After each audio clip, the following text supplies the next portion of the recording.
ॐ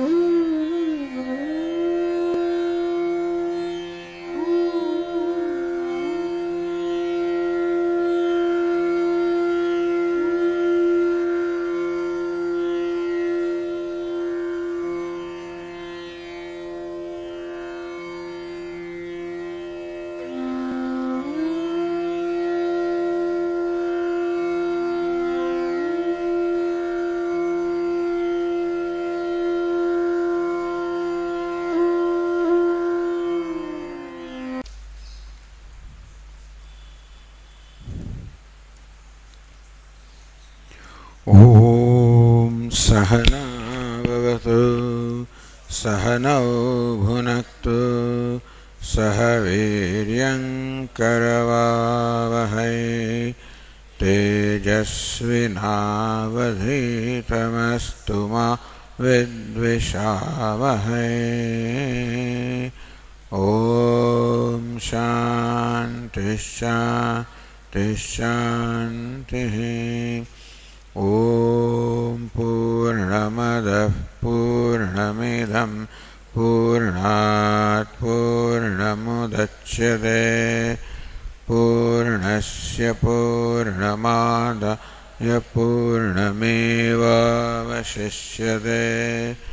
ॐ शान्तिः शान्तिः शान्तिः। विश्वं दर्पणदृश्यमाननगरे तुल्यं निजान्तर्गतं पश्यन्नात्मनि मायया बहिर्भूतं यथा निद्रया। यः साक्षात्कुरुते प्रबोधसमये स्वात्मानमेवाद्वयम् तस्मै श्रीगुरुमूर्तये नमः इदं श्रीदक्षिणामूर्तये।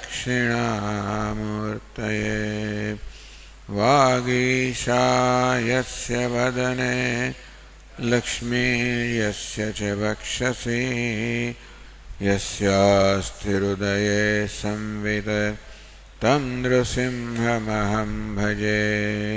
ॐ नमः परमहंसास्वादित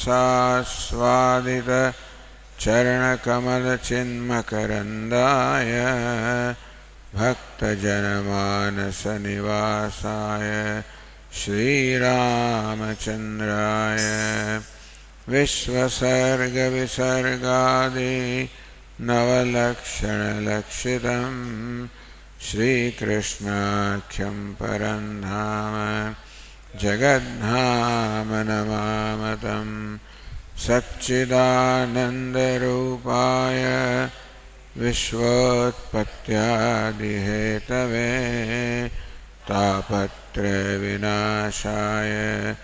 श्रीकृष्णाय वयं नमः। यं प्रव्रजन्तमनुपेतमपेतकृत्यम् विरहकातर आजुहाव पुत्रेति तन्मयतया तरवोऽभिनेदुः तं सर्वभूतहृदयं मुनिमानतोऽस्मि। संसारसागरे मग्नं दीनं मां करुणानिधे कर्ममोहगृहीताङ्गं मामुद्धर भवार्णवात्। श्रीमद्भागवताख्योऽयं प्रत्यक्षः कृष्ण एव हि स्वीकृतोऽसि मया नाथ मुक्त्यर्थं भवसागरे। मनोरथो मदीयोऽयं सफलः सर्वथा त्वया निर्विघ्नेनैव कर्तव्यः दासोऽहं तव केशव। शुकरूपप्रबोधज्ञ सर्वशास्त्रविशारद प्रकाशेन मदज्ञानं विनाशय जन्माद्यस्य यतोऽन्वयादितरतः चार्थेष्वभिज्ञस्वराट् तेने ब्रह्महृदाय आदिकवये मुह्यन्ति यत्सूरयः तेजो वायुर्मृदां यथा विनिमयो यत्र त्रिसर्गो मृषा धाम्ना स्वेन सदा निरस्तकुहकं सत्यं परं धीमहि।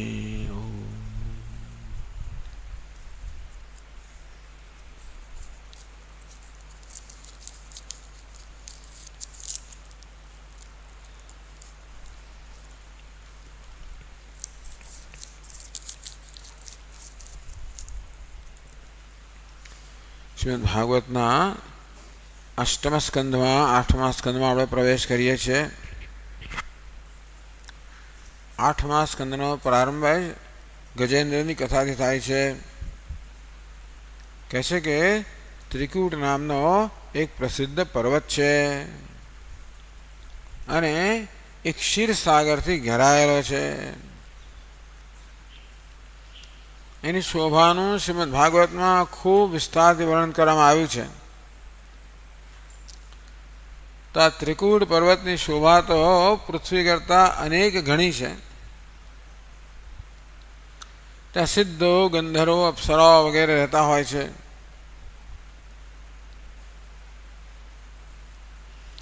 આ સ્થાન ભારત વર્ષની સીમાની બહાર છે, માટે આપણા ચર્મચક્ષુઓ એનું દર્શન કરી શકતા નથી.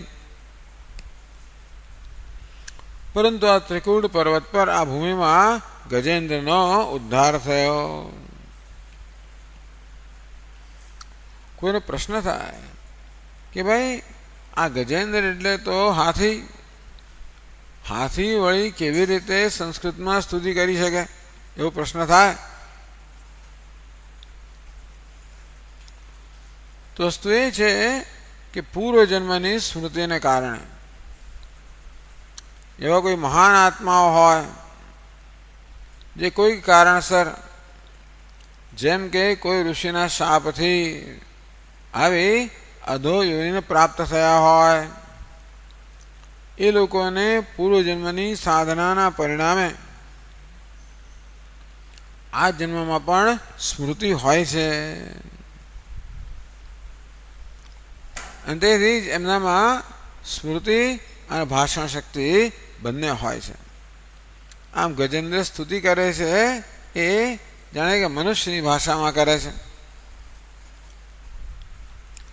આ ગજેન્દ્રનો પૂર્વ ઇતિહાસ છે. પૂર્વજન્મમાં ગજેન્દ્ર ઇન્દ્રદ્યુમ્ન નામનો રાજા હતો. મલય પર્વત પર તપશ્ચર્યા કરી રહ્યો હતો. એ દરમિયાન એક વખત યશસ્વી અગસ્ત્ય ઋષિ પોતાના શિષ્યો સાથે રાજા ઇન્દ્રદ્યુમ્નના આશ્રમ પર પહોંચ્યા.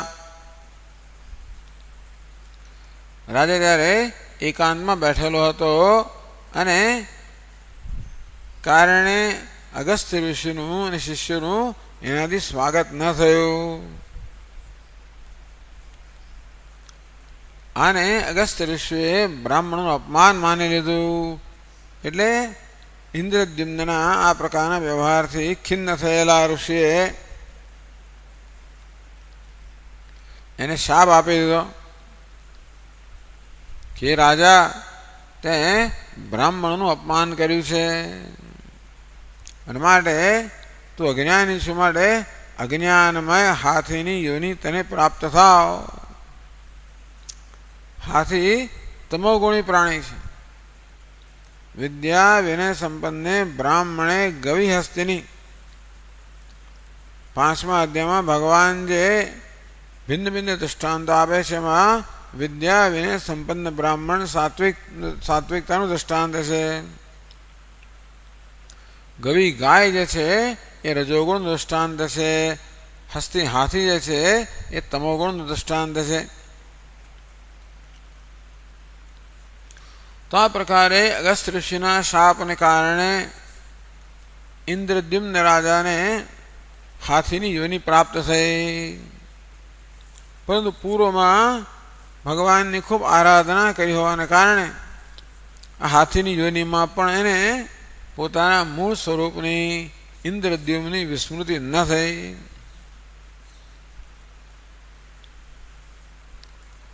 તો હવે આ કથામાં એવું છે કે આમ હાથીના દેહમાં રહેલો ઇન્દ્રદ્યુમ્ન કહો કે ગજેન્દ્ર કહો, ગજેન્દ્ર હતો, ગજોનો હાથીઓનો ઇન્દ્ર હતો. બધા હાથીઓ તો જાણે ઝુંડમાં રહેતા હોય અને આ એક મોટા ઝુંડનો અધિપતિ હતો. એક વખત સેંકડો હાથીઓ અને હાથણીઓથી ઘેરાયેલો આ ગજેન્દ્ર વનમાં વિચરી રહ્યો હતો. ત્યારે એને તરસ લાગી. નસીબ જોગે એક સરોવર એમને નજરમાં આવ્યું. તેથી આ ગજેન્દ્ર પોતાના યુથ સાથે, ઝુંડ સાથે એ સરોવરમાં જળપાન કરવા ગયો.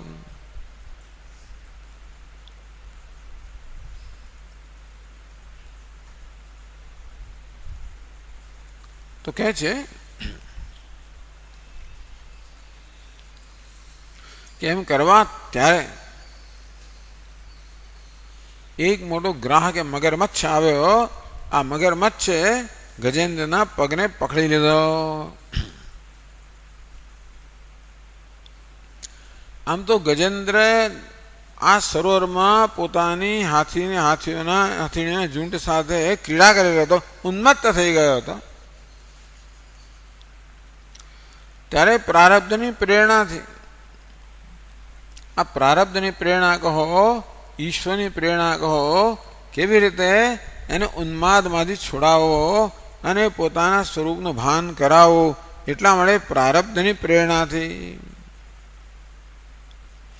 એક બળવાન મગરમચ્છે આવીને એકના ક્રોધમાં ભરાઈને આ ગજેન્દ્રના પગને પકડી લીધો. આ પ્રકાર અકસ્માત વિપત્તિમાં પડી ગયો બિચારો ગજેન્દ્ર.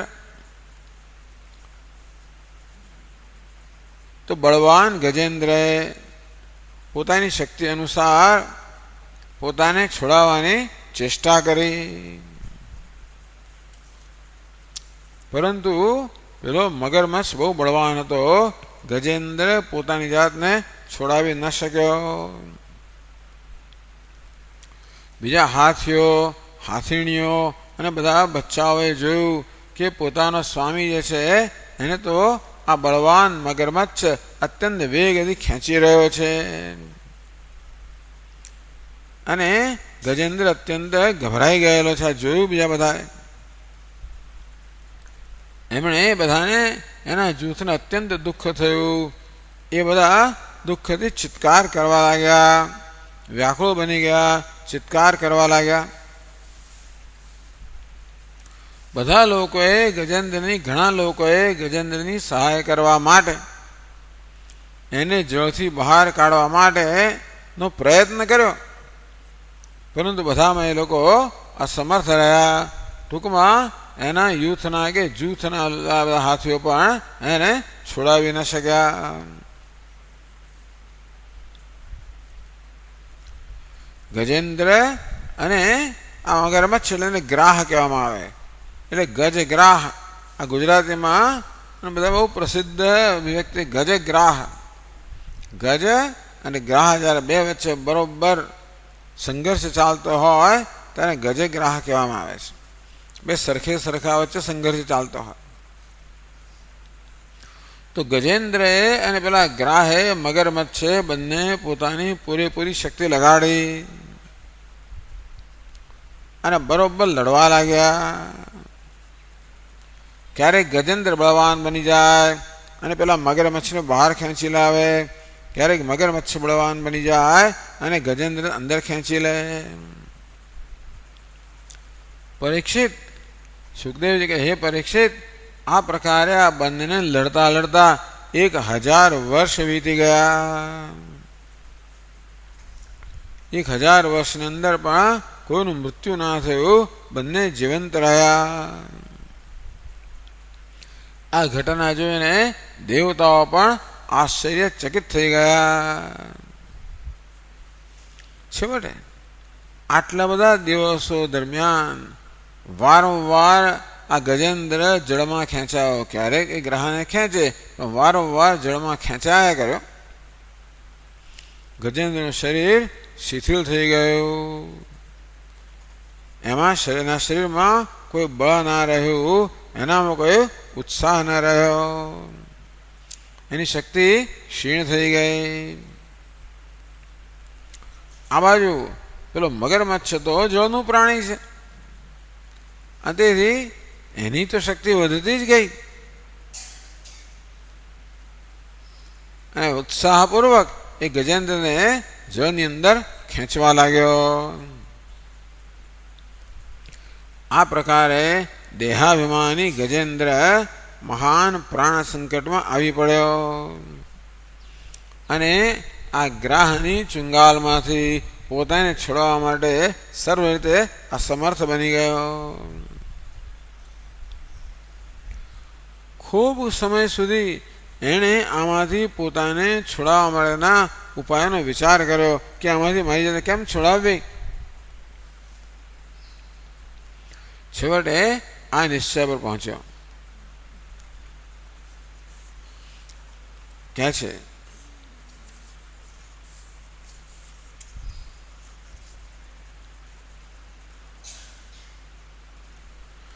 નમામિ મે જ્ઞાત આતુરમ ગજાઃ કુતઃ કરિણ્યઃ પ્રભવન્તિ મોચિતું ગ્રાહેણ પાશેન વિધાતુરાવૃતોહમ અપ્યમ અહમ ચ તમ યામિ પરંપરાયણમ. ન મામ ઇમે જ્ઞાત. આ મારા બીજા બધા મારા જૂથના આ બધા જે હાથીઓ હાથીણીઓ છે એ કોઈ મને બચાવી શકે એમ નથી. હાથીઓ બતાવી શકે એમ નથી. કુતઃ કરિણ્ય, તો ભાઈ હાથીણીઓ છે એ મને બચાવી શકવા કેમ સમર્થ બનવાની છે? જોયું કે હવે કોઈ ઉપાય નથી. ગ્રાહેણ પાશેન વિધાતુ આવૃતોપી. હું તો ખરેખર તો આ વિધાતાની ફાંસી છે. એને જોયું કે આ વિધાતાની ફાંસી છે, આ પોતાનું પ્રારબ્ધ છે. એટલે વિધાતાએ જાણે કે એને ચુંગાલમાં લીધો હોય, ચૂડમાં લીધો હોય, ગળે ફાંસો જાણે કે આપ્યો હોય અને ખેંચી રહ્યો હોય, એ પ્રકારની આ સ્થિતિ છે. અહમ ચ તમ યામિ પરંપરાયણમ.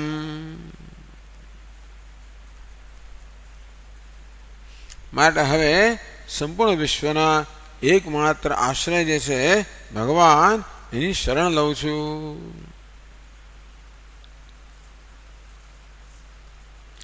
પરાયણમ પરેશામ બ્રહ્માદિનાપી આયનમ. જે બ્રહ્માજી વગેરે મહાન દેવતાઓનો પણ આશ્રય છે એવા પરાયણ પરમપરાયણ પરમાત્મા છે ભગવાન નારાયણ, એમનો આશ્રય લઉં છું. કોસવ ઈશ્વર યમ શરણમ વ્રજસી. હે ગજેન્દ્ર, તું જેને શરણમાં જાય છે એ ઈશ્વર કોણ છે? યઃ કશ્ચનેશો બલિનોંતકોરગાદ પ્રચંડ વેગાદ અભિધાવતો ભૃશમ ભીતમ પ્રપન્નમ પરિપાતયદ ભયાત મૃત્યુ પ્રભાવત્યરણમ તમીમહી. જો શરણ પણ એનું લેવું જોઈએ જે આપણું રક્ષણ કરવા માટે સમર્થ હોય. અસમર્થનું શરણ લેવામાં કોઈનું કોઈ પ્રયોજન નથી. જે અસમર્થ છે એને પોતાને જ બીજાના શરણની જરૂર છે. તો તમે જેનું શરણ લેતા હો એ જ બીજાનું શરણ લેતો હોય તો પછી આ તો ભિખારી બીજા ભિખારી પાસે ભીખ માંગવા એના જેવું થાય. ભીખ માંગવી જ હોય તો બીજા ભિખારી પાસે શા માટે માંગવી? શા માટે કોઈ ધનવાન પાસે ન માંગવી જેને પોતે ભીખ નથી માંગવી પડતી? તેવી રીતે આશ્રય લેવો જ હોય તો એવાનો આશ્રય લેવો જોઈએ જેને પોતાને કોઈ આશ્રયની જરૂર નથી, જે સર્વનો આશ્રય છે, જેને પોતાને કોઈ આશ્રયની જરૂર નથી. પરાયણમ ભગવાન કેવો છે? પરાણામ અયનમ પરાયણમ, એવું અર્થ કર્યો. તો પરેશામ અયનમ એમ કહો. બ્રહ્માદિનો બી આશ્રય, બ્રહ્માજી વગેરે પણ જેને આશ્રિત છે એવા ભગવાનની શરણમાં હું જઈશ.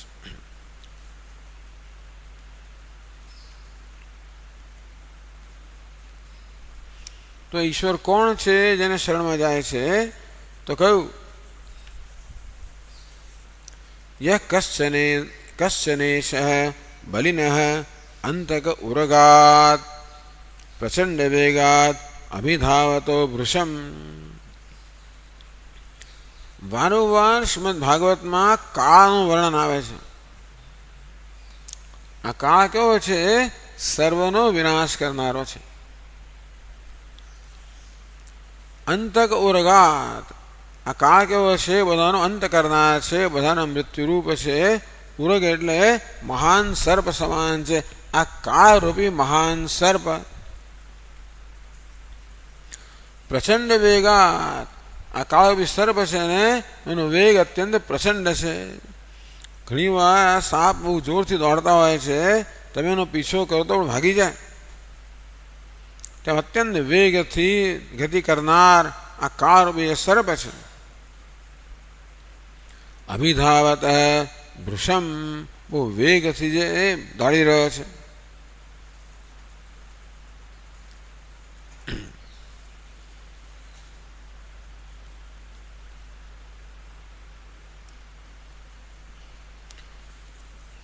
ભીતમ પ્રપન્નમ પરિપાતી, આ કાળ સર્પ છે ને જે ચારે બાજુએ ટૂંકમાં બધી જ દિશાની અંદર એ તો દોડા ગતિ કરી રહ્યો છે.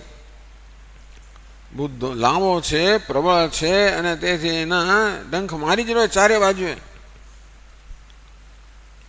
આ કાળ સર્પ કઈ ક્ષણે કઈ દિશામાં કોને ડંખ મારે કહી શકાતું જ નથી. આપણે પેલો સર્પ ત્યાં છે, ત્યાં ડંખ મારવો એટલો મોટો છે ને એવું કે ફટાક કરતો ડંખ મારી દે, ખબર ના પડે આપણને.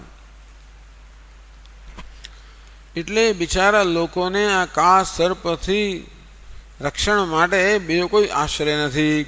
પણ આ કાળ સર્પથી ભયભીત થઈને જેનું રક્ષણ લોકો લે છે એ ભગવાન, જે બધાનો શરણાગત છે.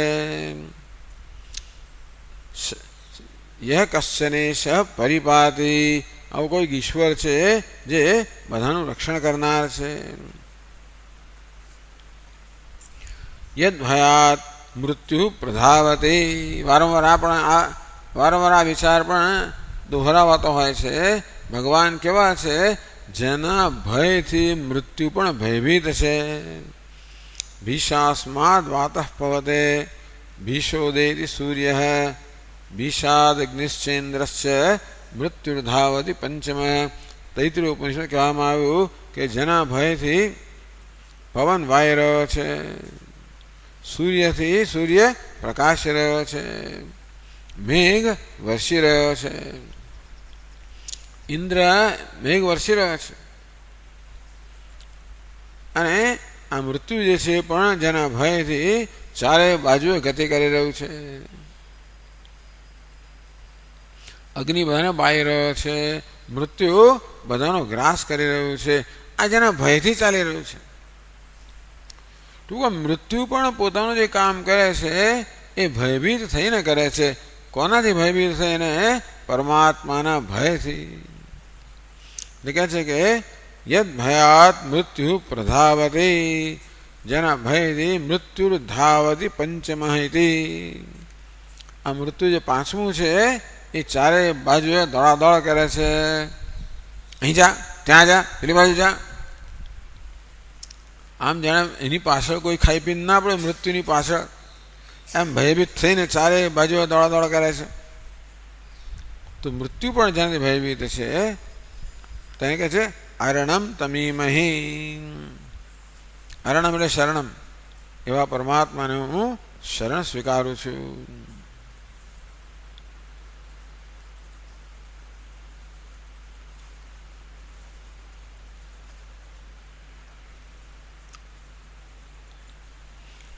આ પ્રકારે મનમાં નિશ્ચય કર્યો.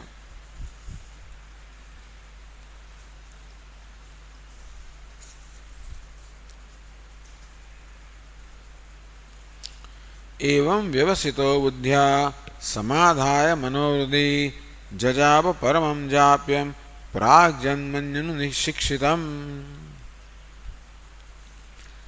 एवं व्यवसितः बुद्ध्या एवं व्यवसितः આ પ્રકારે વ્યવસાય એટલે કે નિશ્ચય. તો ગજેન્દ્રએ જોયું કે હવે પોતાનો બીજો કોઈ આશ્રય જ નથી. ગજેન્દ્રએ પોતાનાથી થાય એટલો સર્વ પ્રયત્ન કર્યો.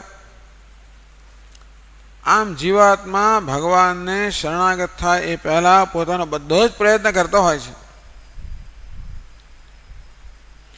આ ગજેન્દ્રની કથા તો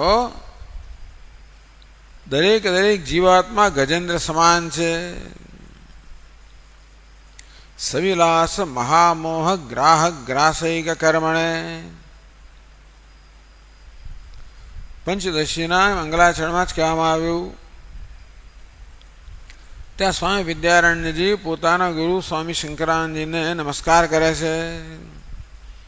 નમશ્રી શંકરાનંદ ગુરુપાદાંબુજન્મને. અમારા ગુરુજી ભગવાન શંકરાનંદજીના ચરણ કમળને હું નમસ્કાર કરું છું. આ ગુરુજી શું કરે છે? સવિલાસ મહામોહ ગ્રાહક ગ્રાસૈક કર્મણે. ગુરુજીનું એક જ કામ છે, મહામોહ ગ્રાહક ગ્રાસ. આ મહામોહરૂપી જે ગ્રાહ છે એને ગળી જવો. બધાને ગળી જનારને પણ ગળી જવો હોય ગુરુનું કામ છે. એટલે મહામોહ કહો, અજ્ઞાન કહો, એને જ આ ગ્રાહ કહેવામાં આવે. અને જીવાત્મા છે એ જ ગજેન્દ્ર છે. જીવાત્મા પણ ભયભીત છે. વારંવાર આપણે જીવનમાં અસહાય બની જતા હોઈએ છીએ. જીવનમાં અનેક મુશ્કેલીઓ આવતી હોય છે જેમાંથી છૂટવાનો કોઈ ઉપાય આપણે જણાતો નથી. તો પરંતુ સામાન્ય મનુષ્ય આ નિશ્ચય પર નથી આવતો. બધા પ્રયત્ન કર્યા પછી ગજેન્દ્ર એવા નિશ્ચય પર આવ્યો કે હું બધા જનું શરણ લે છે. બ્રહ્માજી વગેરે પણ જેનું શરણ લે છે અને સમગ્ર જગત જેનાથી ભયભીત છે, કારણ કે જે વરિષ્ઠ બળવાન છે એવા ભગવાનનું શરણ લેવું, આ પ્રકારનો નિશ્ચય આ ગજેન્દ્રમાં જો 1000 વર્ષ પછી જન્મ્યો. 1000 વર્ષ સુધી તેને સંઘર્ષ કર્યો. ત્યાં સુધી પોતાના બળ પર જ એ ખરેખર મુસ્તાક હતો. પોતાના બળ પર જ એને વિશ્વાસ હતો. જો કે હવે ચાલે એમ નથી, હવે હું અસહાય બની ગયો છું, શિથિલ બની ગયો છું, બળહીન બની ગયો છું, શક્તિરહિત બની ગયો છું.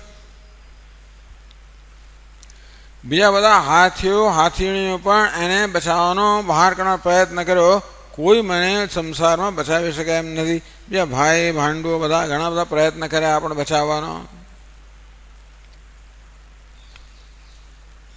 પણ આ બચાવવાનું કેવું છે? 2 પ્રકારનું બચાવવાનું છે. મોટાભાગના લોકો ભગવાનને પ્રાર્થના કરે, પોતાને સંસારની મુશ્કેલીઓમાંથી બચાવવાની પ્રાર્થના કરે. આપણા ગણપતિ સ્તોત્રમાં જ કેટલા સ્તોત્ર છે. ઋણહણ ગણપતિ સ્તોત્ર, સંતાન પ્રાપક ગણપતિ સ્તોત્ર વગેરે વગેરે.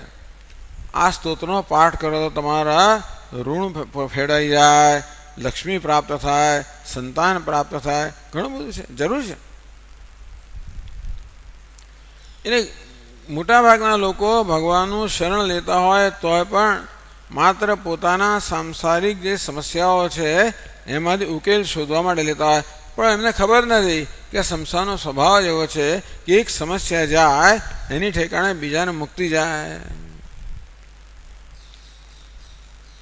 માથાનો દુખાવો થાય તો આ દવા લો, એ દુખાવા માટે પેટમાં ગડબડ ઊભી કરે. તમે બીજી દવા લો તો વળી પાછું કંઈ પગ ઢૂંચળમાં ગડબડ ઊભી કરે. એમાં ત્રીજી દવા લો તો કમરમાં ગડબડ ઊભી કરે. આવું છે. એટલે કે સંસારમાં જે બધા ઉકેલ છે એ દરેક ઉકેલ કે નવો નવો પ્રશ્ન ઉપસ્થિત કરતો હોય છે, પણ માણસ જોતો નથી. પણ જ્યારે જોવે કે મારા જીવનમાં કોઈ ઉકેલ જ નથી, એવું જગતમાં કોઈ પણ નથી કે કાંઈ પણ નથી જે મને મારી વિપત્તિમાંથી બચાવી શકે. અને જો છે કે આ વિપત્તિ છે એ સંસારની વિપત્તિ નથી, આધ્યાત્મિક વિપત્તિ છે. મારો શત્રુ કોઈ બહાર રહેલો નથી, મારો શત્રુ તો અંતરમાં જ રહેલો છે. આ મોહ મારો શત્રુ છે, અજ્ઞાન મારો શત્રુ છે. એણે મને ઈશ્વરથી જુદો પાડી દીધેલો છે. માટે ઈશ્વર સાથેની જે વિમુખતા છે, જુદાઈ છે, એ જ ખરેખર સર્વ દુઃખનું કારણ છે. માટે ઈશ્વર સાથે એક થવું એ જ વાસ્તવમાં બધા દુઃખમાંથી છૂટવાનો, મુખ્યત્વે આધ્યાત્મિક દુઃખમાંથી છૂટવાનો એકમાત્ર ઉપાય છે.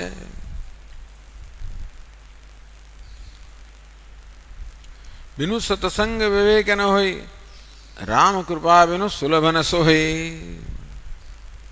સત્સંગ વગર વિવેક ના જન્મે અને ભગવાનની કૃપા ના હોય તો સત્સંગ ના જન્મે. આ ભગવાનની કૃપા થવી જોઈએ. તે યોગ વાસિષ્ઠમાં કહેવામાં આવ્યું કે ઘણા બધા જન્મ સુધી પણ જો મનુષ્યમાં જિજ્ઞાસા ન જન્મે તો ચક્ર ફર્યા જ કરતો હોય છે. એનામાં મુમુક્ષા જન્મે, આ જગતમાંથી સંસારમાંથી સંસાર મુક્ત થવાની ઈચ્છા જન્મે. આવું થાય. ગજેન્દ્રને પણ એમ કહી શકાય કે જીવાત્માને કેટલા જન્મ પછી પૂર્વના પુણ્ય પાકે ત્યાર પછી આ પ્રકારની પ્રેરણા જન્મે, એના મનમાં આ પ્રકારનો નિશ્ચય જન્મે કે હું ભગવાનનું શરણ લઈશ.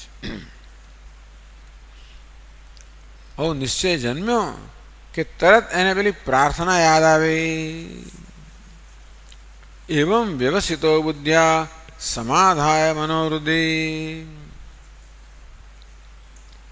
એવં વ્યવસિતો કૃત નિશ્ચયો ગજેન્દ્ર.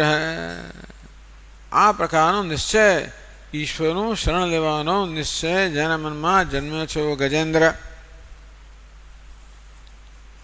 બુદ્ધ્યા મનોહૃદિ સમાધાય. હવે ગજેન્દ્રએ પોતાની બુદ્ધિથી પોતાના મનને હૃદયમાં સમાધિષ્ઠ કર્યું, એકાગ્ર કર્યું.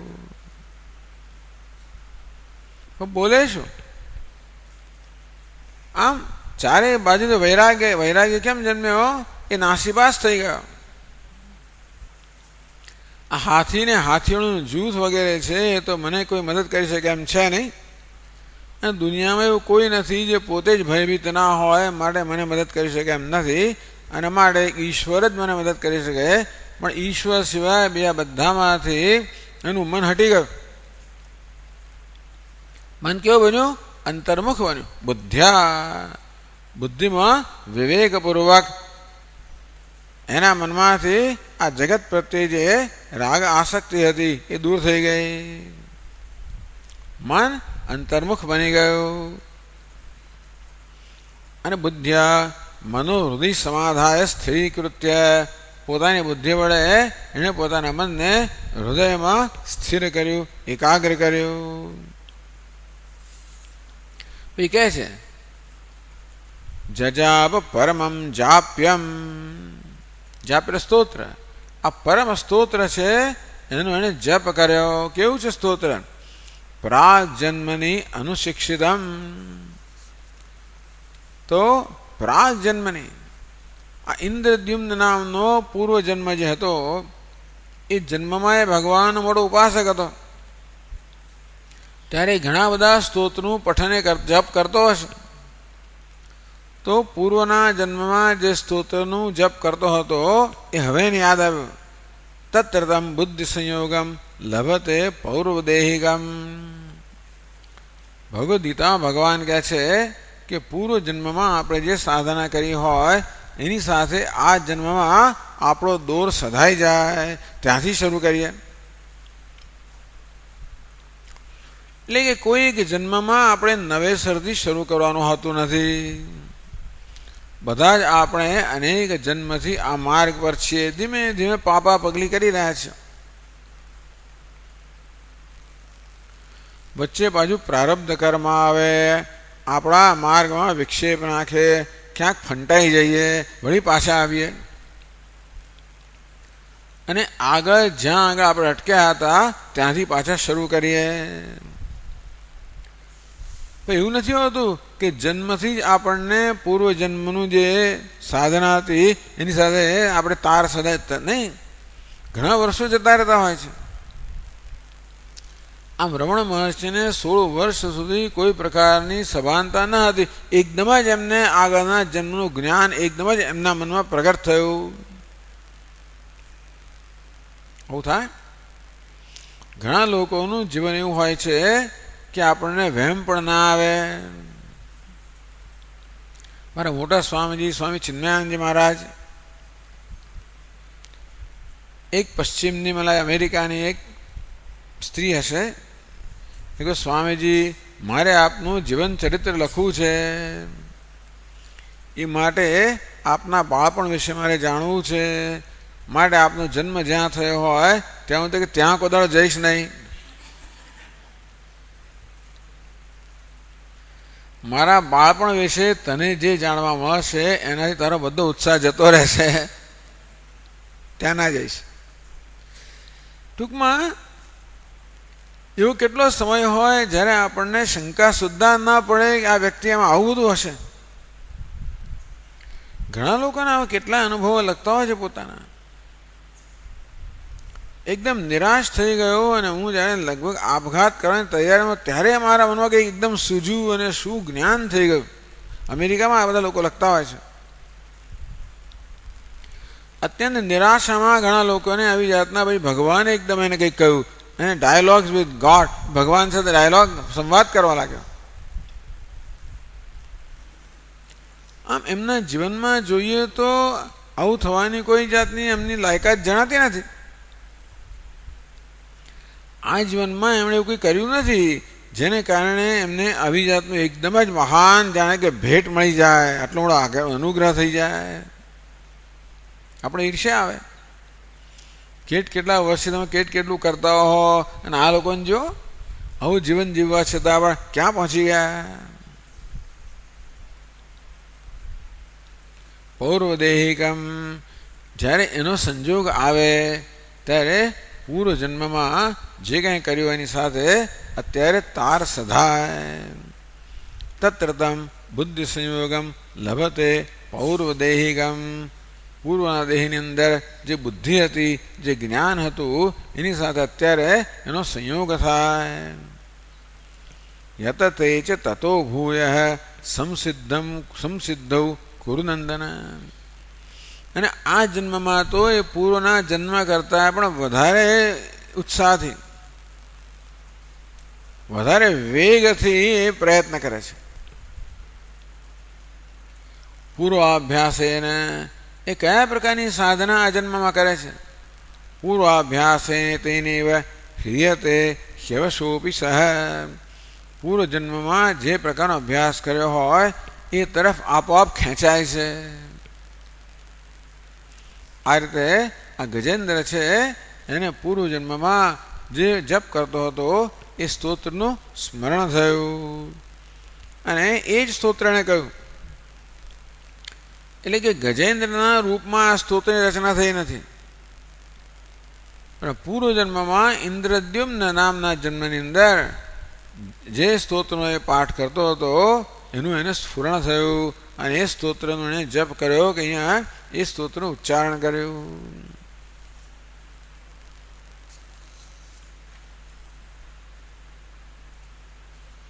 હવે સ્તોત્રનો પ્રારંભ થાય છે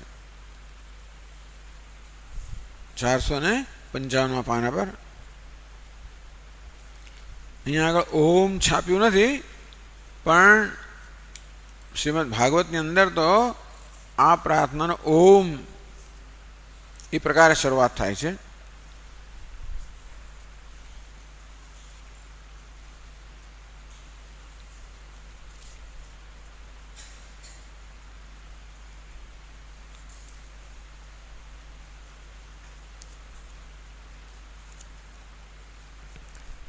ओम नमो भगवते ओम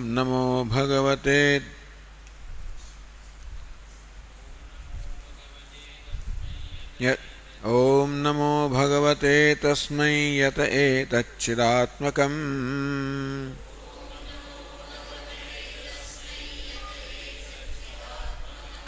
पुरुषायादि बीजाय परेशायाभिधीमहि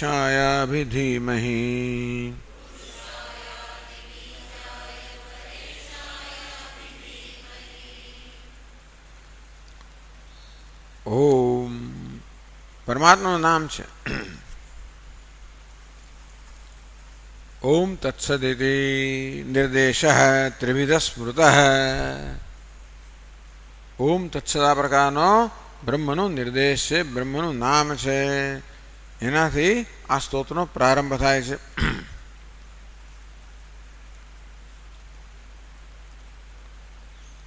નમો ભગવતે તસ્મૈ યતઃ એતચ્ચિદાત્મકम्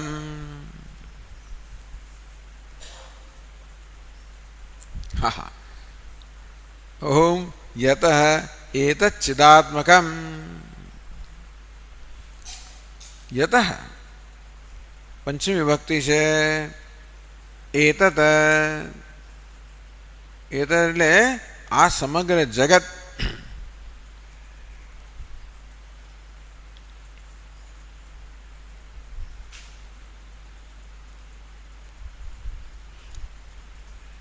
एतद् देहेन्द्रियादिकं चिदात्मकं चेतनं भवति. જેમ ધ્રુવજી પણ પોતાની પ્રાર્થનાનો પ્રારંભ કરે ત્યારે આવી રીતે જ કહે છે કે જેણે મારામાં પ્રવેશ કરીને મારી વાણીને જાગૃત કરી, જે મારા પ્રાણને પણ ચેતનવંતા બનાવે છે. એ પ્રકાર का ध्रुव बोली सकता नता. भगवान ध्रुव ની સમક્ષ એકદમ જ પ્રગટ થયા. ધ્રુવ તો પોતાના ચિત્તમાં ભગવાનના ચતુર્ભુજ રૂપનું ધ્યાન કરી રહ્યો હતો.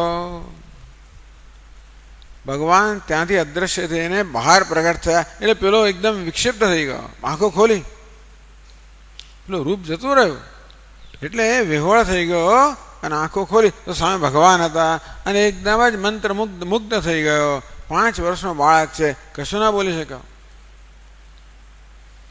અને ત્યારે ભગવાને પોતાના શંખથી એના ગાલ પર સ્પર્શ કર્યો. એકદમ જ એની વાણી આવી ગઈ. અને પછી કહે છે કે ભગવાન જેની કૃપાથી આ બધું ચેતનવંત બને છે.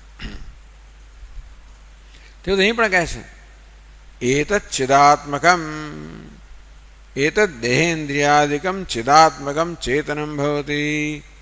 तो जुए છે જેને કારણે આ દેહ ઇન્દ્રિયનો સમૂહ જે છે એ ચેતનવંતો બને છે. અર્થાત બધા જાણે છે કેનેશિતમ પતતિ પ્રેષિતમ મનઃ. જેમ કેનોપનિષદમાં આ પ્રકારનો પ્રશ્ન કરવામાં આવે છે કે હે ભગવાન, એવું કયું તત્વ છે જેને કારણે આ મન જે છે એ પોતાના વિષયનું ચિંતન કરી શકે છે?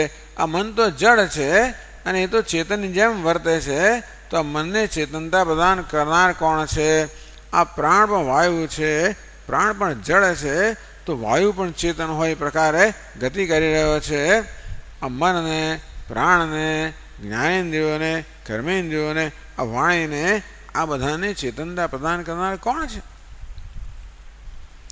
કેનેશિતાં વાગમિવાં વદંતી વગેરે. તો કેમ એવું? શ્રોત્રસ્ય શ્રોત્રમ મનસઃ મનઃ. તો જો ભાઈ આ આપણી શ્રોત્રેન્દ્રિય પોતાના શબ્દોને સાંભળે છે, એનો યશ શ્રોત્રેન્દ્રિય ન જવું જોઈએ.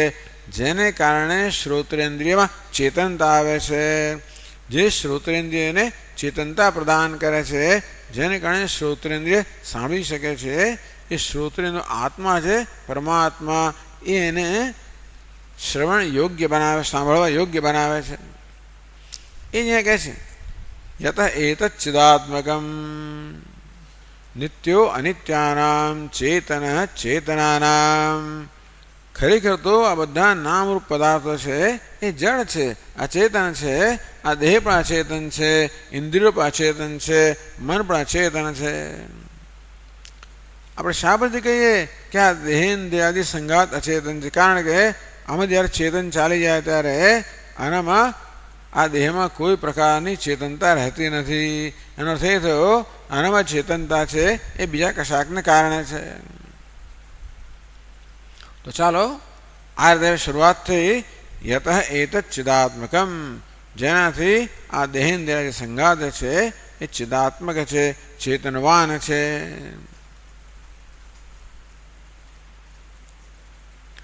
તસ્મૈ ભગવતે નમઃ. તસ્મૈ આ તત્ સર્વનામ છે હંમેશા કશું પ્રસિદ્ધ હોય ને એને માટે વાપરવામાં આવે. સોહમ સહ એ પ્રસિદ્ધ ભગવાન હું છું. સોહમમાં સહ એ તત્વનું રૂપ છે. તેમ તસ્મૈ કઈ વિભક્તિ છે? ચોથી વિભક્તિ. વાહ! કયા શબ્દની? તત્ શબ્દની. તો તસ્મૈ ભગવતે કઈ વિભક્તિ છે? ઓહો, કયા શબ્દની? વાહ, વટ પડી ગયો. ભગવત શબ્દની ચોથી વિભક્તિ ભગવતે. કેમ ચોથી? કારણ કે નમઃ છે, જ્યાં નમઃ હોય ત્યાં ચોથી વિભક્તિ આવે. નમસ્તે તે પણ ચોથી વિભક્તિ છે. નમો ભગવતે તસ્મૈ. તસ્મૈ તે કોણ? જે શાસ્ત્ર પ્રસિદ્ધ છે. ભગવાન કેવો છે? પ્રસિદ્ધ છે. કોને પ્રસિદ્ધ છે? શાસ્ત્રના જ્ઞાતાઓ માટે પ્રસિદ્ધ છે. કદાચ દુનિયા માટે પ્રસિદ્ધ ના પણ હોય, પણ જે શાસ્ત્રના જ્ઞાતાઓ છે એના માટે ભગવાન પ્રસિદ્ધ છે. એ પ્રસિદ્ધ ભગવાન જે છે નમઃ ભગવતે. ભગવાન કોને કહેવાય? ભગઃ અસ્ય અસ્તિ ઇતિ ભગવાન. આમ જે આ છ ઐશ્વર્ય ધરાવનાર છે. ઐશ્વર્યસ્ય સમગ્રસ્ય ધર્મસ્ય યશસઃ શ્રિયઃ મોક્ષસ્ય અથ વૈરાગ્યસ્ય. તો ભગવાન એને કહેવાય જેનામાં આ બધું ઐશ્વર્ય પૂર્ણપણે રહેલું છે.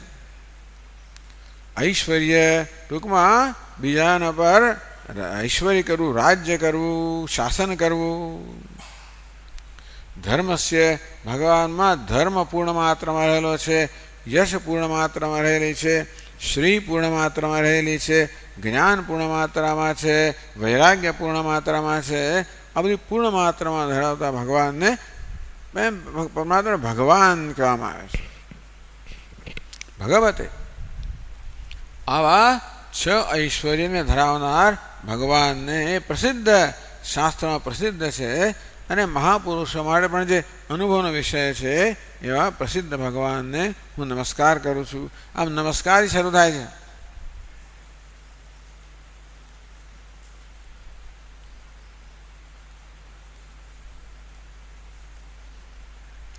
આ છે નમઃ શબ્દ છે એને ક્રિયાપદ સાથે જોડવાનો છે. નમઃ અભિધીમહિ. અભિધીમહિ એટલે શું? અમે ધ્યાન કરીએ. અમે ધ્યાન દ્વારા નમસ્કાર કરીએ છીએ. અમે માનસિક નમસ્કાર કરીએ છીએ. આ ગજેન્દ્ર તો બિચારો પેલા ગ્રહની ચુંગાલમાં ફસાયેલો છે અને માટે શરીરથી કે પોતાના અંગોથી તો ભગવાનને નમસ્કાર કરી શકે એમ નથી. એટલે માત્ર મનથી નમસ્કાર કરો છો. ક્યારેક વાણીથી નમસ્કાર કરવામાં આવે. અગ્નેન સુપથારાય અસ્માન વિશ્વાન દેવ વયુનાન વિદ્વાન યોદ્યસ્મત જુહુરાણમેન ભૂઈષ્ઠામ તે નમ ઉક્તિમ વિધેમ. તો મૃત્યુ વખતે પ્રાર્થના કરે, ભગવાન હું તો માત્ર શબ્દોથી જ નમસ્કાર કરવા માટે હાથ ઊંચો થાય એમ નથી. મૃત્યુ વખતે આ પ્રાર્થના કરે છે, હાથ ઊંચો કરીને મારાથી નમસ્કાર થાય એમ નથી, માટે આ શબ્દોમાં જ નમસ્કાર કરું છું. શબ્દોએ ના બોલાતા હોય તો મનથી નમસ્કાર કરું છું. કોને નમસ્કાર કરું છું? ભગવાનને નમસ્કાર કરું છું. વળી ભગવાન કેવો છે? ચિદાત્મા ભગવાન ચૈતન્ય સ્વરૂપ છે, જેની સન્નિધિથી આ દેહેન્દ્રિય મનોબુદ્ધિ જે છે એ બધા ચેતનવંતા બને છે. યસ્ય સન્નિધિ માત્રેણ દેહેન્દ્રિય મનોધિય વ્યાપારેષુ સ્વકીયેષુ વર્તન્તે પ્રેરિતા એવ વિવેક ચૂડામણીમાં કહેવામાં આવ્યું. યસ્ય સન્નિધિ માત્રેણ જે પરમાત્માની માત્ર સન્નિધિથી પરમાત્મા જ્યારે આપણા દેહ ઇન્દ્રિયોને ચેતનવંત બનાવે ત્યારે એ કરવા માટે એને શું પ્રયત્ન કરવો પડે? કોઈ પ્રયત્ન ના કરવો પડે. જેવી રીતે પેલું લોહ ચુંબક હોય પોતાની સન્નિધિ માત્રથી જ આસપાસ રહેલી લોખંડની પેલી કરચ હોય એને ગતિ પ્રદાન કરે. એ માટે લોહ ચુંબકે કોઈ પ્રયત્ન કરવાના હોય, અથવા તો વીજળી જેવી રીતે પોતાની સન્નિધિ માત્રથી આ પંખાને ફેરવતી હોય, તેવી રીતે પરમાત્મા પણ પોતાની સન્નિધિ માત્રથી આ દેહેન્દ્રિય સંઘાતને ચેતનવંતા બનાવે. એવું ક્યારે બને? સ્વયં જ્યારે ચેતન સ્વરૂપ હોય ત્યારે. ભગવાન કહે છે ચૈતન્ય સ્વરૂપ છે.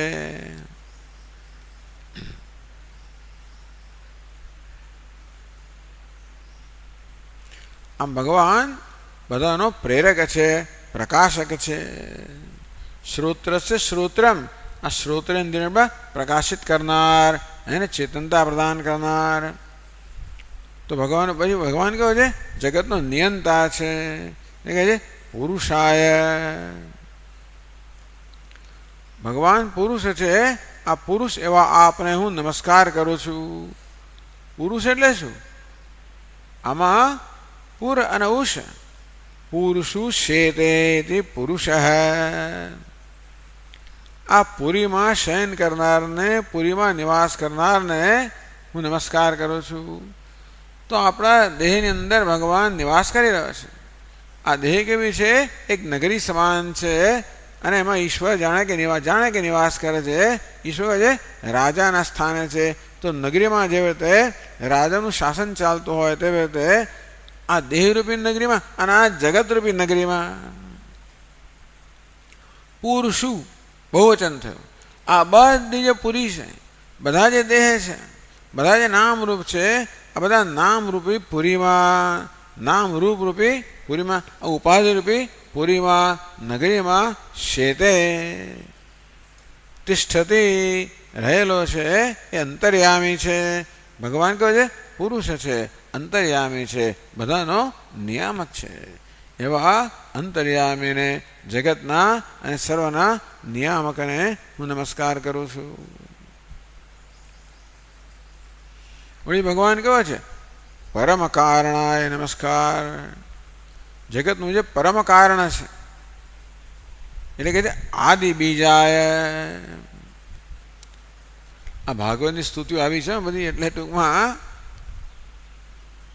ઘણી બધી સ્તુતિઓની અંદર ભગવાનનું સર્જક રૂપે, પાલક રૂપે, સંહારક રૂપે, નિયંતા રૂપે વગેરે વર્ણન થતું હોય. કારણ કે શરણાગતને યોગ્ય કોણ છે? જે સર્વશક્તિમાન હોય, જે સર્વજ્ઞ હોય, એ ખરેખર તો શરણ થવાને યોગ્ય છે. પણ ભગવાન કહે છે આદિ બીજાય નમઃ. આદિ બીજાય. બીજ એટલે શું? કારણ. આ બીજ છે વૃક્ષનું કારણ છે. આ વૃક્ષ શેમાંથી ઉદ્ભવે છે? બીજમાંથી ઉદ્ભવે છે. અને માટે બીજ વૃક્ષનું કારણ માટે કારણનો નિર્દેશ કરવા માટે વારંવાર બીજ શબ્દનો પ્રયોગ કરવામાં આવતો હોય છે. ભગવાન કહે છે આદિ બીજાય. બીજમ સનાતનમ.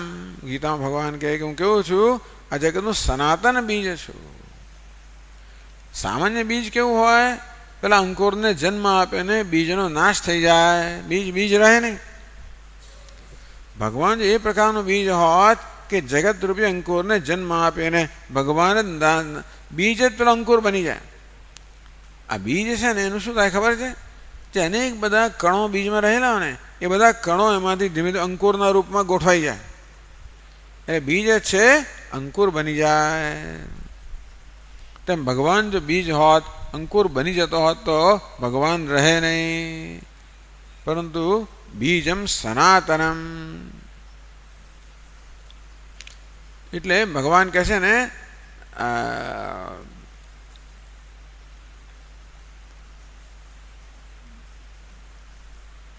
બીજમ મામ સર્વભૂતાનામ વિદ્ધિ પાર્થ સનાતનમ. આ બીજ એવું છે કે હંમેશા રહે. જગતને જન્મ આપ્યા છતાં પણ ભગવાન કેવો રહે? અકબંધ રહે. એવું ક્યારે બને ખબર છે? જ્યારે ખરેખર આ જગત અધ્યારોપ હોય તો જ બને. પોતાના સ્વરૂપનો ત્યાગ કર્યા વગર જ આ ભગવાન જગતને જન્મ આપે. એટલે ભગવાન છે ને આ જગતના રૂપમાં ભાસી રહ્યો છે. પણ આદિ બીજ ભગવાન કેવો છે? આદિ બીજ છે, સૌથી પહેલાંનું મૂળ કારણ છે. ક્યારેક એવો પ્રશ્ન થતો હોય કે ભગવાને જગતને જન્મ આપ્યો તો ભગવાને જન્મ આપનાર કોણ? તો કે નહીં, આદિ બીજાએ જે બધાનું કારણ છે પણ જેનું કોઈ કારણ નથી. ધી અનકોઝ, અંગ્રેજીમાં કે અનકોઝડ કોઝ. તેથી જે અકારણ કારણ છે, એવું કારણ છે જેને પોતાને કોઈ કારણ નથી. આદિ બીજાય પરેશાય. ભગવાન કહે છે બધાનું પાલન કરનાર છે. પુરુષ શબ્દનો અર્થ કર્યો બધાનો નિયામક છે. બીજનો અર્થ કર્યો જગતનું કારણ છે. પરેશ એટલે શું? પરેશામ ઈશ પરેશ. પરે એટલે ચડિયાતા, મોટા મોટા. આ મોટા મોટા બ્રહ્માજી વગેરે જે છે એમનો પણ જે ઈશ છે તેને પરેશ કહેવાય. પરેશામ બી ઈશ બ્રહ્માદિના બી ઈશાય પાલકાય. આ બ્રહ્માજી જેવા મોટા મોટાનો પણ જે ઈશ છે એ બધાનું પણ પાલન કરનાર છે એવા પરેશ ભગવાનને મારો નમસ્કાર. આ પ્રકારે આ ગજેન્દ્ર મોક્ષ નામની સ્તુતિનો પ્રારંભ ભગવાનને નમસ્કારથી થાય છે. આખી સ્તુતિની અંદર હવેથી માણીને ભગવાનનું ઈશ્વરત્વ છે ને એ જ પ્રગટ થાય છે. એ જ કહે છે અહીંયા આગળ શ્રીધર સ્વામી, પરમ ઐશ્વર્યમ વિવૃણ આહ યાવત સમાપ્તિ. ભગવાન કહે છે પરમેશ્વર છે, તો ભગવાનના પરમ ઐશ્વર્ય છે એનું વિવરણ આખી સ્તુતિમાં કરે છે. બધા 27 શ્લોકની આ સ્તુતિ છે.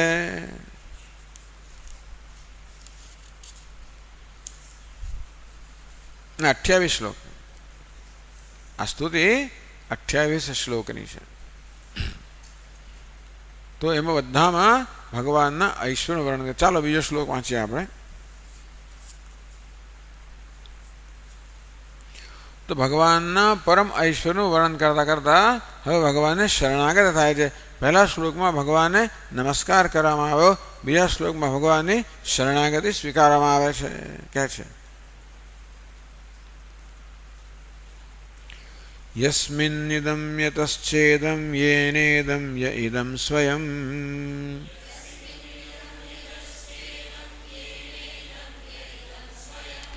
યોસ્માत् પરસ્માચ્ચ પરસ્તં પ્રપદ્યે સ્વયંભુવમ.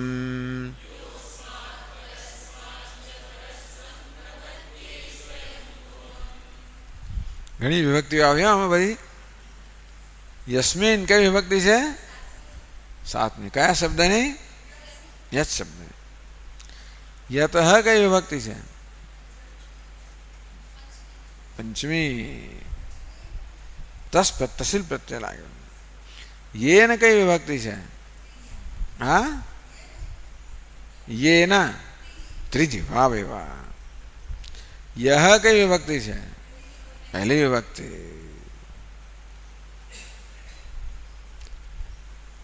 अस्मात् कई विभक्ति છે? પાંચમી વિભક્તિ. અચ્છા,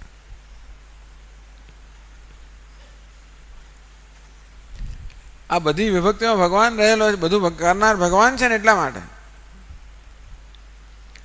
ઇદમ, ઇદમ એટલે શું? આ જગત. ઇદમ જગત. ઇદમ કોને કહેવાય? જેનો આપણે આ એ પ્રકારે નિર્દેશ કરીએ. ઇદમ એટલે આ. તો આ એ રીતે જેનો પણ નિર્દેશ થાય એ બધાનો ઇદમમાં સમાવેશ થઈ જાય. એટલે આ સમગ્ર જગતનો સમાવેશ થઈ જાય ઇદમમાં. એમાં સ્વર્ગનો પણ સમાવેશ થઈ જાય, નરકનો પણ સમાવેશ થાય.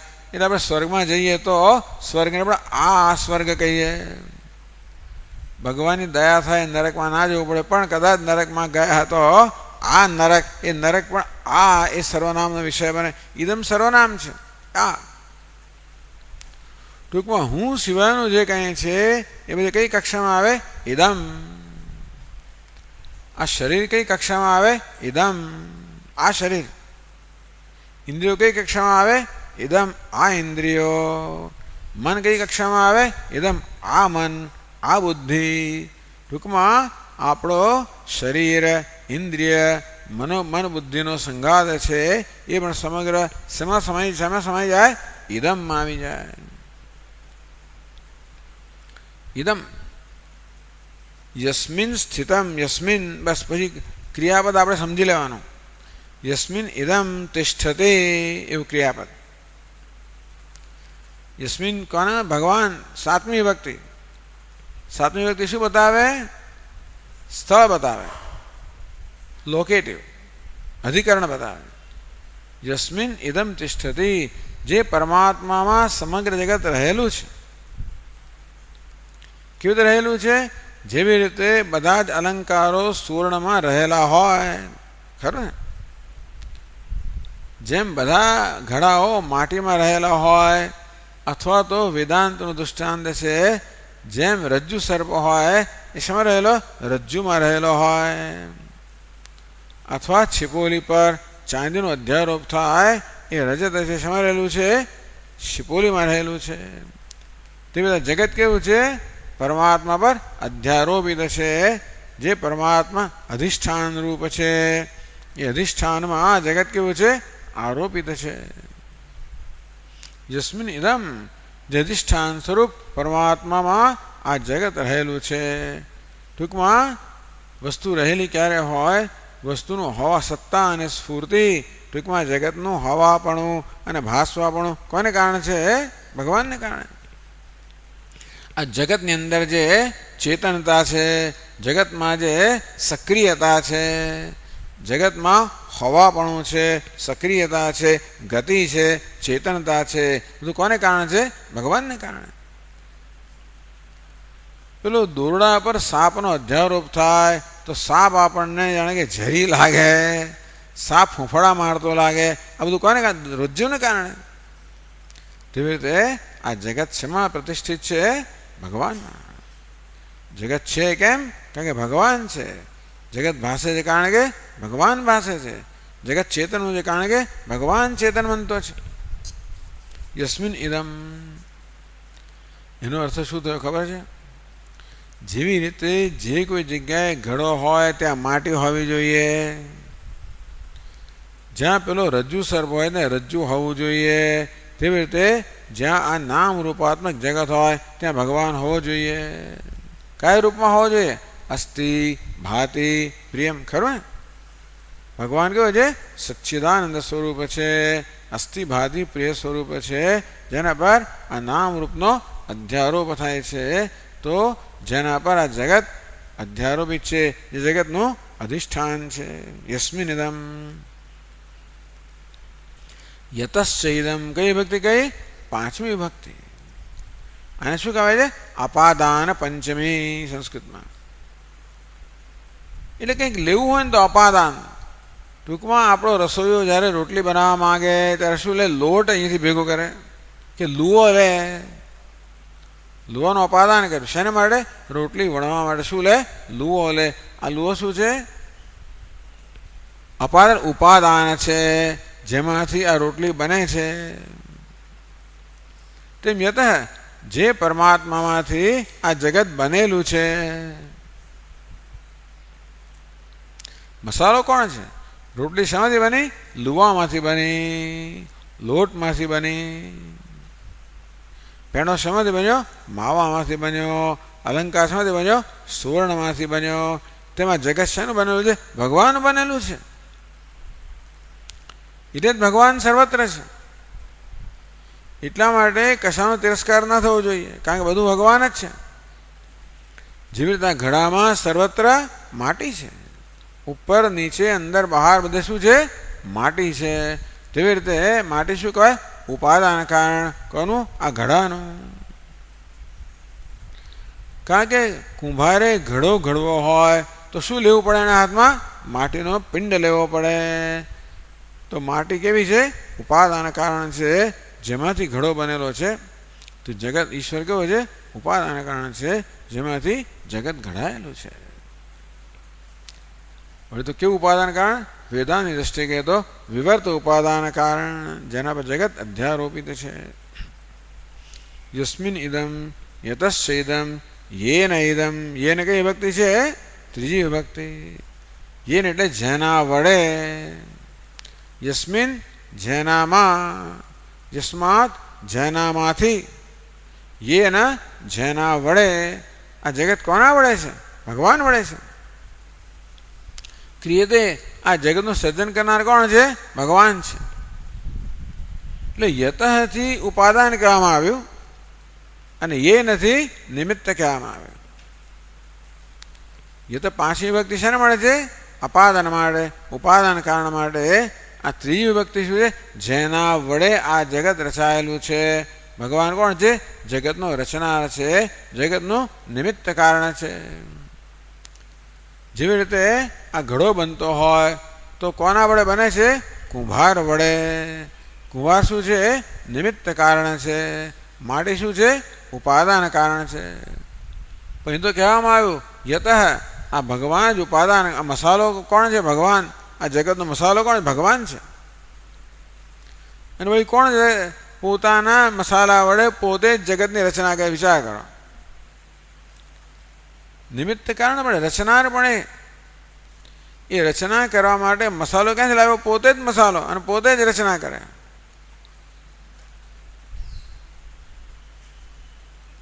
અસદ્વા ઇદમગ્રાસી તદાત્માનગ એવ કુરુત. આત્માન સ્વયં આત્માન સ્વયં કુરુત. આ ભગવાને સ્વયં પોતાને રચ્યો. કેવું છે? ભગવાન પોતે જગતના રૂપમાં રચાઈ ગયા. જેમ દોરડું પોતે સાપના રૂપમાં રચાઈ ગયું, એટલે કે એ દોરડું સાપના રૂપે ભાસી રહ્યું છે, તેવી રીતે આ ભગવાન કેવો છે? જગત રૂપે ભાસી રહ્યો છે. એનો રચનાર એ જ છે. આપણે જેવી રીતે સ્વપ્નની અંદર સ્વપ્ન જગત રૂપે ભાસી રહ્યા હોય, સ્વપ્નમાં કોણ? સ્વપ્નની રચના કોણ કરે? આપણે જ કરીએ છીએ ને. સ્વપ્નની રચના કરનાર કોણ? આપણે જ. આપણા સ્વપ્નની રચના કરનાર. શેમાંથી લાવીએ છીએ સ્વપ્ન? આપણામાંથી લાવીએ છીએ. સ્વપ્ન પ્રવચન ચાલતું હોય તો આપણે કંઈ ઇન્વિટેશન કાર્ડ, નિમંત્રણ પત્રિકા ન મોકલવી પડે. આ હોલ બનાવતા બનાવતા નાકે દમ આવી ગયો, એ કશો દમ ત્યાં ના આવે, સીધો હોલ બની જાય સ્વપ્નમાં.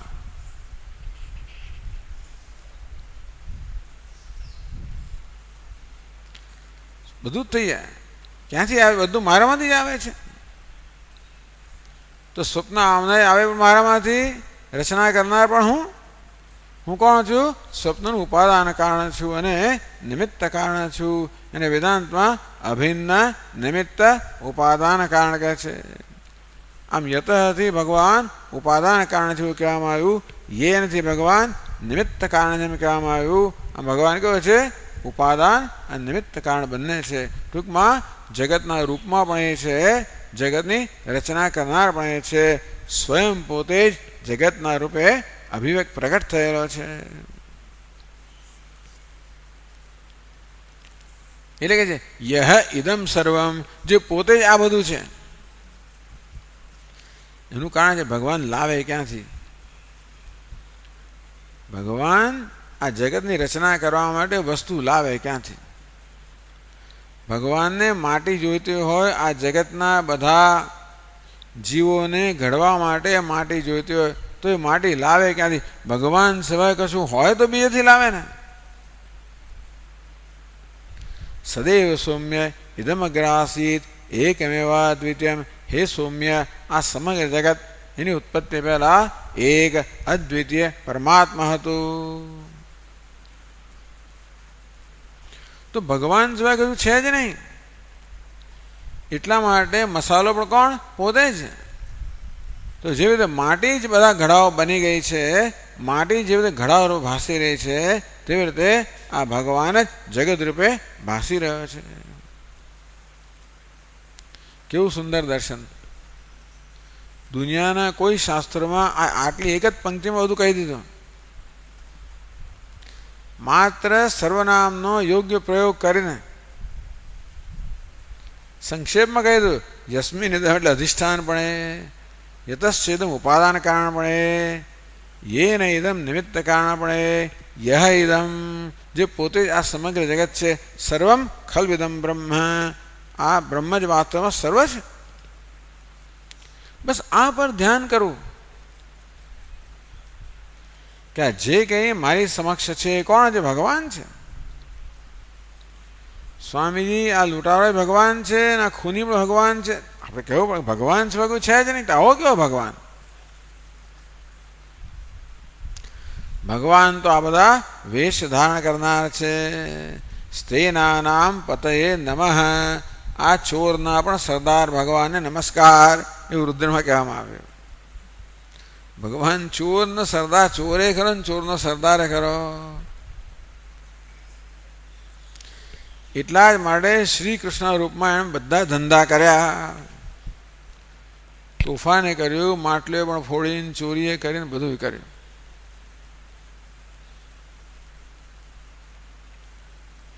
તેથી જે કોઈ છે ભગવાન છે.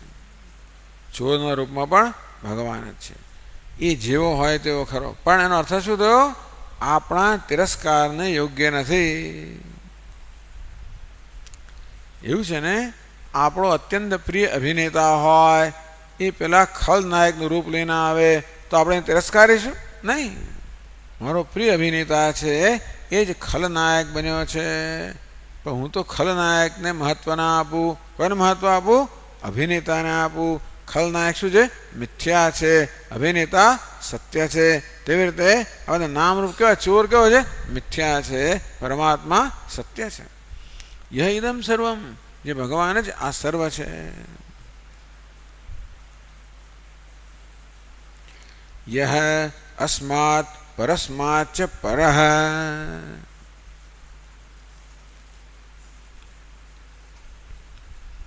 अस्मात् परस्मात् अस्मात् स्थूलात् कार्यात् परस्मात् सूक्ष्मात् कारणात् च परः જે ભગવાન આ સ્થૂળ અને સૂક્ષ્મ બંનેની પર છે, કાર્ય કારણ બંનેની પર છે. આ જગત કેવું છે? કાર્ય કારણ રૂપમાં છે. ભગવાન કેવો છે? સર્વની પર, એટલે સ્પૃષ્ટ. એટલે ભગવાન ચોરના રૂપમાં છે, પણ ચોરપણાથી લેપાયમાન થતો નથી. નહીં તો ગડબડ થઈ જાય. જો ખલનાયક બનવાને કારણે પેલો અભિનેતા ખરેખર ગુંડો થઈ જતો હોત તો કોઈ ખલનાયક બનવા ના માગે, ખરું ને? ભિખારીનો વેશ પહેરવાથી અભિનેતા ભિખારી બની જતો હોત તો કોણે વેશ લે? કોઈ ના લે. પણ ભિખારીનો વેશ લેવા છતાં, ખલનાયકનો વેશ લેવા છતાં અભિનેતા કેવો છે? અસ્પૃષ્ટ છે. એટલે જ ભગવાનને બધું પરવડે. આપણે ના પરવડે ચોરી કરવી, પણ અભિનેતાને પરવડે. એને ચોર થવું પરવડે અને ભિખારી થવું પણ પરવડે. ચોર થવાથી 5 કરોડ રૂપિયા મળશે, ભિખારી થવાથી 7 કરોડ રૂપિયા મળશે, કે જે કંઈ મળતા હોય છે. આપણે ના પરવડે. આપણે તો જેલમાં જ પૂરી દે. ભગવાનને કેમ પરવડે? કારણ કે ભગવાન માત્ર આ રૂપમાં ભાસી રહ્યો છે, બની નથી ગયો. ભગવાન જગત બની નથી ગયો, જગત રૂપે ભાસી રહ્યો છે. પછી જગતમાં બધું હોય. પહાડો પણ હોય, નદીઓ પણ હોય, સરોવર પણ હોય, જંગલો પણ હોય, મનુષ્ય પણ હોય, પશુઓ પણ હોય, વૃક્ષ વનસ્પતિઓ હોય, જીવજંતુઓ હોય, અરે દેવતાઓ, ગંધર્વો, કિન્નર હોય, અરે અક્ષર રાક્ષસ, યક્ષ રાક્ષસ, અસુર બધું જ હોય. તો જ મજા આવે ને. બધા દેવતા દેવતા બનાવ્યા કરે, બધા સાતોમાં મજા શું આવે? એક જ બીવામાં બધાને ઢાળે તો આપણે કંટાળી જઈએ. એટલે જ ભગવાને આ વૈવિધ્યપૂર્ણ રચના કરી, જેમાં ઉત્તમ વસ્તુ પણ હોય, અધમ વસ્તુ પણ હોય. તો જ ઉત્તમ વસ્તુની ઉત્તમતા છે ને, જો અધમ હોય તો. એટલે કે છે યહ ઇદમ સ્વયં યહ અસ્માત પરસ્માત ચ પરઃ. આ બધા જે પર છે અસ્પૃષ્ટ છે, અતીત છે. અસ્માત અને પરસ્માત બે શબ્દ વાપર્યા. અસ્માત એટલે આ એટલે શું? જે પ્રગટ થયેલું સ્થૂળ આ જગતમાં છે ને, આપણે કાર્યને જોઈ શકીએ, કારણને જોઈ શકીએ નહીં. જેવી રીતે જમીનમાં આપણે બીજ રોપેલું હોય, એમાંથી અંકુર ફૂટે, તો અંકુર જે છે ને એ આપણા દર્શનનો વિષય છે, એ આપણે અનુભવનો વિષય છે. એ શું છે? કાર્ય છે. આ બીજ કેવું છે? જમીનની અંદર છે, જે આપણા અનુભવનો વિષય ના બને. કેવું છે? કારણ છે. એટલે બે સરળના પ્રયોગ. અસ્માત એટલે કે આ, પરસ્માત એટલે જે પર છે, જે આ રૂપમાં નથી, જે પ્રત્યક્ષ નથી, પરોક્ષ છે. તો જે પ્રત્યક્ષ કાર્ય છે, પરોક્ષ કારણ છે, આ બધા કરતા જે પર છે.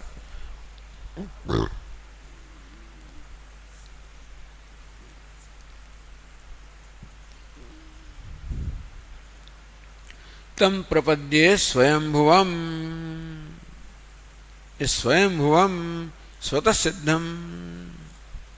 કહ્યું ને, ભગવાને જગતનું સર્જન કર્યું, તો ભગવાનનું સર્જન કરનાર કોણ? કોઈ નહીં. કેવું છે? સ્વયંભૂ સ્વયં ભવતી. જે પોતે જ હોય છે, ભવતી એટલે અસ્તિત્વમાં એવું નહીં, જે સદા છે. જે સ્વતઃસિદ્ધમ, જે સત સ્વરૂપ છે, જે સ્વતઃ સિદ્ધ છે, જેને કારણે સર્વ છે, જે પોતાને કારણે છે. સ્વયંભૂ સ્વતઃ સિદ્ધ સ્વપ્રકાશ પરમાત્માને હું શરણા. એટલે કહે છે કે તમ પ્રપદ્યે. આગળના શ્લોકમાં નમસ્કાર કર્યા. પ્રપદ્યે શરણમ વ્રજામી. આ ભગવાનને હું શરણાગત થઉં છું. આ પ્રકારે ગજેન્દ્ર ભગવાનને શરણાગત થયો. બસ એકવાર શરણાગત થયા ને પછી જવાબદારી કોની થઈ જાય? ભગવાનની થઈ જાય. સ્વામીનો કેટલી વાર શરણાગત થયો, ભગવાન કંઈ કરતો નથી. એનો તો નહીં થયા હોય હજી. મહાપુરુષો તો એમ કહે છે કે એક વાર તો શરણાગત થવા ભાઈ. એક વાર, એટલે એક વાર ભગવાનનું નામ લે જન્મો જન્મના પાપ બળી જાય. 1000 વાર નામ લીધું, કશું બળ્યું નથી. તો કહે છે કે એક વાર ખરેખરું નામ લો, સાચા હૃદયથી. સાચા હૃદયથી એમ શરણાગત થવું છે, એમ શબ્દોમાં નહીં, જેમાં પૂરેપૂરી લાગણી સમાયેલી હોય એ પ્રકારે શરણાગતિ. જેમાં મારું સંપૂર્ણ વ્યક્તિત્વ સંકળાયેલું હોય. સર્વભાવેન ભારત. સર્વભાવથી સમગ્રતયા જ્યારે હું શરણાગત થઉં, એ સહેલું નથી. એવું ક્યારે બને? જ્યારે સંપૂર્ણ વૈરાગ્ય હોય, જ્યારે વિવેક હોય કે જગતમાં કોઈ વસ્તુ શરણાગત થવા યોગ્ય નથી. જેમ આ ગજેન્દ્રએ અનુભવ કર્યો કે બીજા કોઈ હાથીઓ જ્યારે બચાવ્યો ન શકે, તો બીજા હાથીણીઓનો તો હિસાબ છે. જગતમાં મને અત્યાર સુધી મેં મારી જાતને બચાવવાનો પ્રયત્ન કર્યો, હું અસફળ રહ્યો. આ બીજા મારા સાથીદારોએ બચાવવાનો પ્રયત્ન કર્યો, એ પણ અસફળ રહ્યા. જગતમાં એવું કોઈ નથી જે મને બચાવી શકે. આમ સમગ્ર જગત પ્રત્યે વૈરાગ્ય જન્મ્યો તો જ એનું મન અંતર્મુખ બને ને. હજી મનમાં એમ કે પેલું આ ચાલો પેલું થાય બરોબર છે, હજી આ થાય બરોબર છે, કંઈ ને કંઈ અપેક્ષા મનમાં રહી હોય કે ચાલો આ કરવું પેલું કરો તો બધું પ્રશ્ન ઉકેલી જશે. ત્યાં સુધી આપણે ઉકેલવાનો પ્રયત્ન કર્યા જ કરીએ. ત્યાં સુધી મન બહિર્મુખ રહે, અંતર્મુખ ના બને. પરંતુ જ્યારે એવું નિશ્ચય થઈ ગયો કે કોઈ મને મદદ કરી શકે એમ નથી ભગવાન સિવાય, ત્યારે મન અંતર્મુખ બની ગયું. શરણમ પ્રપદ્યે. એ ભગવાનનું હું શરણ ગ્રહણ કરું છું, શરણને પ્રાપ્ત થઉં છું.